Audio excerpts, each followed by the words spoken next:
In this problem, we are given the following circuit diagram here. I drew another one down here, but that's just because we are going to look at the voltage with this one. But first, we are going to look at the top one and find the equivalent capacitance with respects to the terminals A and B.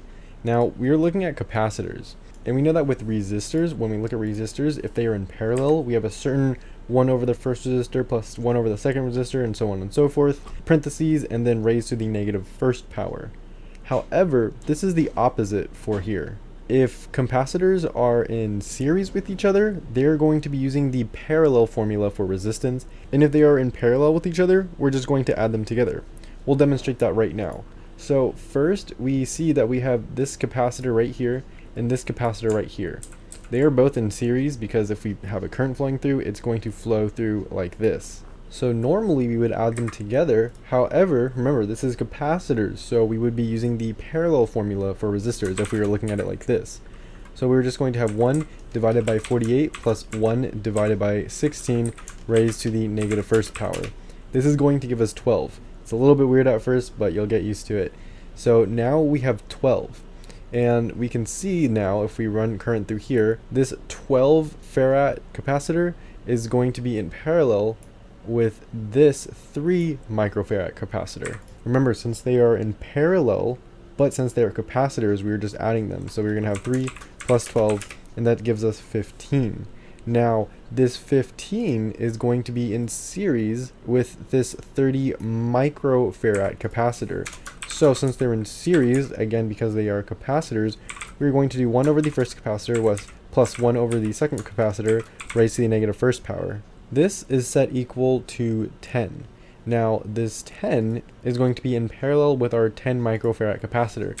Since they're in parallel, we're just going to add them together. So we're going to have 10 plus 10, and that's going to give us 20. Now, when we look at the rest of these, we see this 5 microfarad, our new 20 microfarad, and then this 4 microfarad capacitor are all in series. And since they are in series, we're going to have to use the series formula for capacitance. That's 1 over the first capacitor plus 1 over the next capacitor plus 1 over the next capacitor raised to the negative first power, and this is 2. So that means the equivalent capacitance for this circuit is 2 microfarads.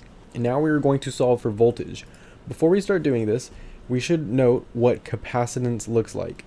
We have our first node, this is the positive side. We have a line, and then we have this kind of like pipe, just a straight line, and then we have, think of as like a parenthesis going this way. So when we have this, we know that current is flowing through this way, and this is negative, and we know that voltage is going through this way as well. Voltage flows from the kind of straight side to the curved side, and that's going to be important when you're calculating voltage. Remember, voltage in series adds together. Voltage in parallel is the same throughout. So when we look at this bottom one, these two voltages are in series. So we have to add them together. We're going to add 20 volts plus 0 volts. However, since this positive is on the side with our kind of parenthesis looking part, this is going to be a negative. We're going to have a negative 20 minus 0 volts. So when we add them together, we will have a negative 20 volts. This is our current voltage. Now, since it's in parallel with this 3 microfarad, this 3 microfarad is going to hold negative 20. Now we have this 10 volts here, and we can see that this is going in the proper direction. So we're just going to be adding 10 volts to this. So we have plus 10 volts, and that will give us a negative 10 volts. Now this negative 10 volts is in parallel with our 10 microfarad resistor here. But since we have a negative, it's going to be switched, and we are going to have this in front and a positive down here. I'm going to draw this in a separate color, but when we look at our 5 volts and it's 5 microfarad, we know that we're going in, out this way. When we look at this 10 microfarad, we know that we're going into the positive, out like this, and then into the positive, out like this. We can see that our 5 microfarad and our 4 microfarad capacitors are in the same direction. However, we know our 10 microfarad capacitor is not. So what we can do is add the 5 volts and the 30 volts, since we know that they are positive. If we add these together, we're going to get 35 volts. And then if we add these two together, we're going to get 25 volts. So that means 25 volts is the initial voltage across the equivalent capacitance.